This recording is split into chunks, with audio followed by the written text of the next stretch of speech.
Hey Switchers, hope you're all well. Kanan here, and welcome to my review of Total Arcade Racing. A top-down arcadey type racing game, but will it end up on the Wall of Fame, or maybe the Wall of Shame, or perhaps somewhere in the middle? And before we get into it, if you want to do me a massive favour and also be kept up to date with the latest reviews and updates on Nintendo Switch games, then hit that like and subscribe button down below. And if you fancy getting a little bit more involved, then join us at our community Discord, link below. Come for the chat, stay for the streaming. And so let's get in gear and start this review. Gameplay. And so Total Arcade Racing is, as I said, a top-down kind of arcade racer, yarking back to ye old days, and should kind of look familiar to quite a few people. Now, whereas there's no online gameplay on this game, but there are online leaderboards, which is pretty cool and quite handy. You also have 8-player local co-op, which is even more handy, and also a whole load of different gameplay modes. Now, controlling the actual cars themselves, you'll be like using the analog stick to go up and down to move yourself around. It feels a bit weird, but it's completely natural if you've ever played a game like this. There's also the usual things like a brake and a reverse also if you get a little bit stuck, and there's also a boosting system in this game as well, which gets activated at certain times whilst you're actually playing the tracks, and you have to realize that everyone else as well, whether a non-player character or an actual person, also gets them as well, which can end up with some pretty close endings and also tactical finishes and battles. There's also a progression system within this game where you can unlock other cars and also other tracks as you progress through the game. And so keeping all of this brief because I want to go a little bit more into detail on some of the actual game modes that there are here. And as you can see, we start off with time trial, which is self-explanatory. You have to beat a certain time going around the tracks. And then there's championship, which again is self-explanatory. You play a set of tracks trying to be and stay on top of the actual leaderboard of those tracks that you're racing.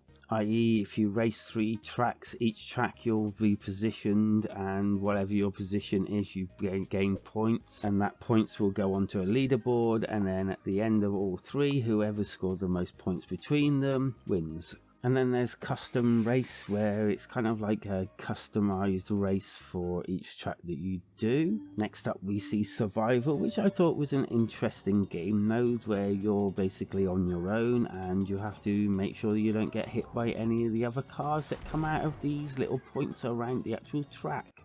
Eliminate, which is basically the last car that goes over the finish line gets eliminated until there's only one left. Endless mode, which I thought would just be a long track, but actually it's actually a bit more than that, as you can see, and it was actually quite an interesting mode, done by time, and you can hit like checkpoints to get more time. Yeah, I quite enjoyed this mode, although I kind of felt that a little bit more track to this would have actually helped to actually progress and make it feel even better, because after a while you kind of get a little bit bored, if that makes sense. Another kind of obvious one, Demolition Derby, where you get to like pit yourself against other vehicles and basically battle it out until there's only one left. And there's like little things like little icons that appear on the screen where you can actually just fix your car a bit, which helps obviously for survivability. And then if you're taking too long on this and there's too many cars still alive, you get a kind of ring of death that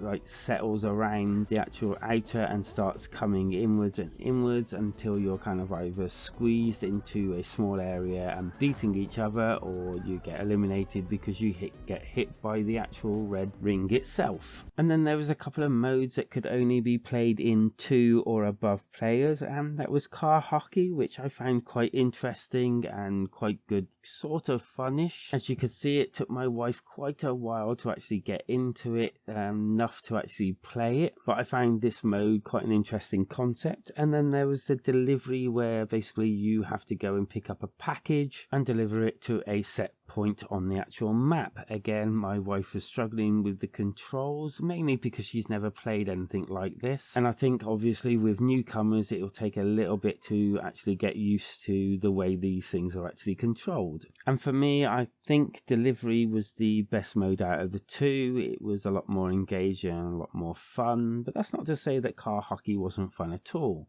I found there was some quite nice variety in the actual tracks, and obviously there's looks like and there is actually plenty to do. Playing it single player was okay, but where the action really is in these sort of games is when you have a group of people around. Now the asking price isn't too much for that, and I think it's the sort of game that you could possibly buy and just have it hanging around in the background until you get like a group of people, because I bet you this game is awesome 8-player, that frantic battling, because when I played it with the AI I kind of like had that feeling as well, but it's not quite the same without a group of actual people around having a laugh and sort of like, yeah, just a bit of competition, real competition. But you know what, the actual AI wasn't too bad, and yeah, I did enjoy it with the AI, or just with the AI as well. Graphically, it's basic, I know, you can see that already, but it does actually have some nice touches. The tracks all look different and have a different feel about them, and the cars are quite neat as well, and there is some good variety there too.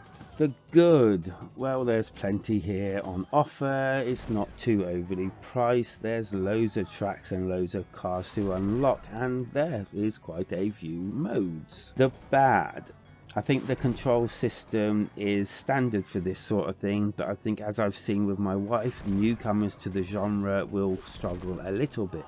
The score. Okay, as usual, this is my own views and my own score upon Total Arcade Racing, but I'm going to give it a 4 out of 5. Solely put together because I don't think I'd be disappointed buying this, playing it single player, and then just keeping it on my Switch, ready for when I get a load of people around or a few family members. Basically set it up downstairs, stick it on the actual TV, and everyone having a blast on it. And the short little goes that I actually had with my wife on it, I actually had fun, even though she was trying to get used to the controls frantically. And so my alternative would be Tabletop Racing World Tour Nitro Edition. Now I did enjoy this, and I have actually played it in multiplayer as well, but a little bit more of a standard race where you get to go on like tabletops and different environments because you're a miniature car. But I will say that this one only has 1 to 2 player on the couch, but it does have 2 to 8 player online. But I find it a lot of fun. And don't forget, if you've got a better alternative, leave it down in the comments. And in fact, if you have any comments that you've got for Total Arcade Racing, leave that down in the comments as well, because that's what they're there for. And don't forget to hit that like and subscribe button, always helpful for the channel, and you know, you'll keep yourself up to date with all the latest reviews and updates for the Nintendo Switch. And don't forget to hit that link down below and come to our community Discord, where we do lots of streaming there. Come for the chat, stay for the streaming. We're a lovely bunch of people there because life is better when we switch together.